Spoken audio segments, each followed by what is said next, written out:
What's up, y'all? I'm sitting here and I'm thinking, I'm responding to some of these comments from folks on the threads about colorism and the ladder of hierarchy. And the internet has really messed us up, y'all.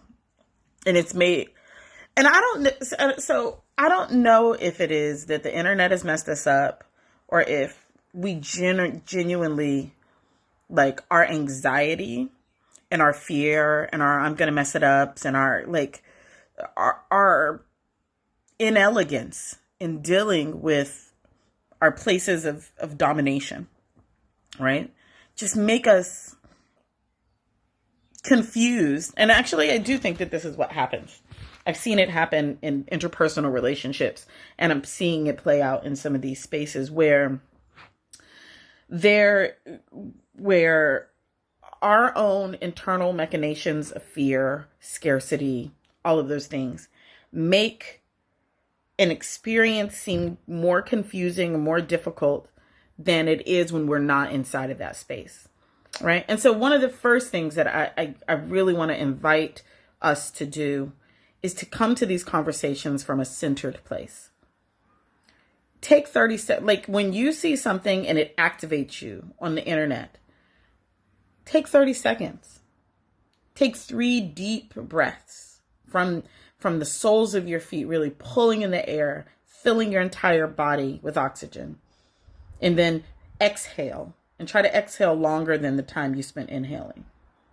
Do that 3 times. And then return to the post and post your question or your comment or whatever it is that your reflection was going to be. Because part of what I do believe is happening is that we're coming to these conversations in our activation space. And inside of our activation space, we're responding from our fight, flight, fawn, fear space on the internet, right? Which means that, like, what normally would be the logical way in which we might handle a question is instead happening inside of our constant, triggered adrenaline reptilian brain space. And we can do some things to calm that down.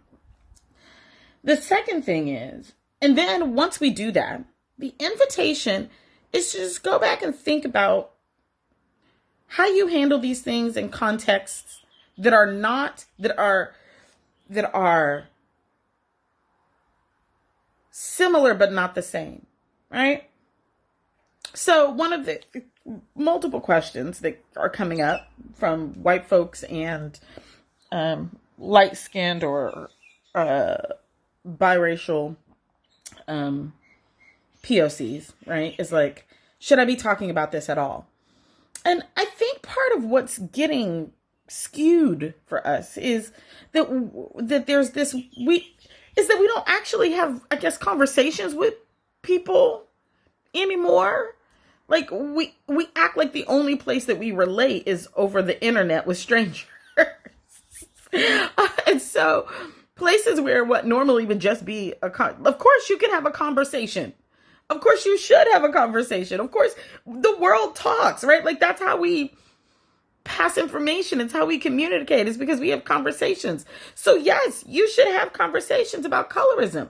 You should not present yourself as the expert. You should have a conversation with your friends, with your family, with your community, with your circle, right? Like, but we forgot, like, we've replaced relationship with platform, right? And so all of a sudden, the ideas that we're sharing, or if we're talking about something, we can only seem to imagine it in the context of, should I post this on Facebook? Like, and I'm not saying don't post it on Facebook. I'm just saying,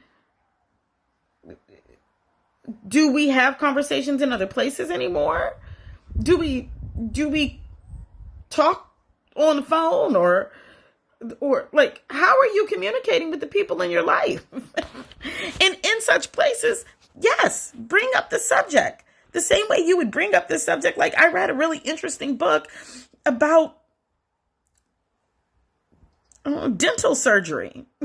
You don't have to be a dental surgeon to talk about the information that you read about dental surgery, nor does it propose you are an expert in dental surgery, nor does it propose that you should go out tomorrow and open up a practice in dental surgery, nor does it propose that you should accept an interview about dental surgery because you read a book once.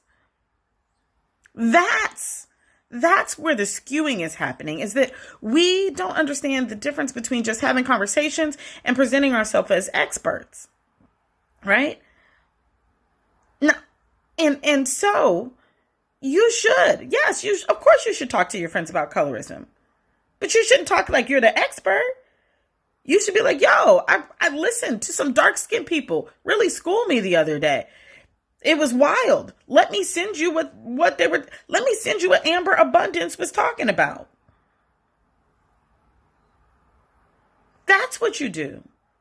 You start the conversation and then you say, let me direct you to the people who are the experts in the conversation.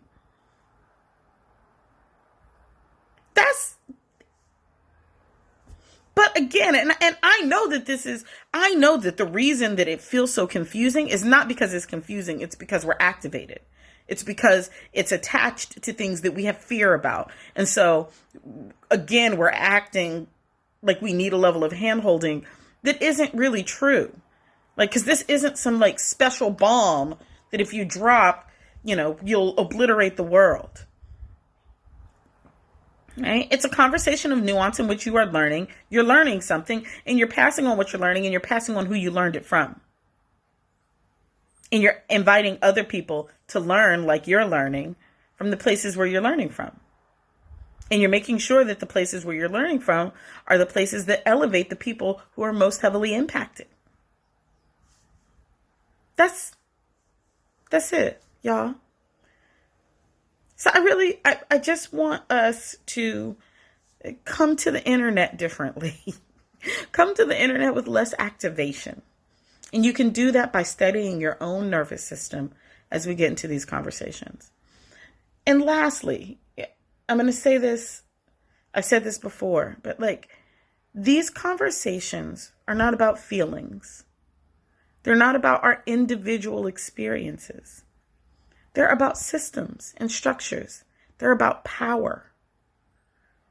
Which is why I say, if you don't have a politic, you can have an identity.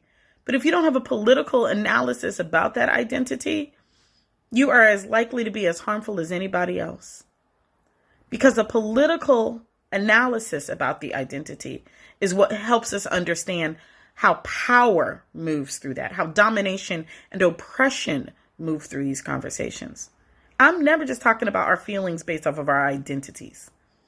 I'm talking about systems and structures of domination and oppression. And only through a lens that considers the political and collective experience of power and oppression can we be talking in the same language.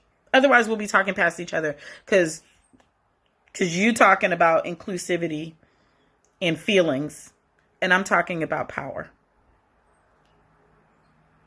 All right. I hope that helps someone.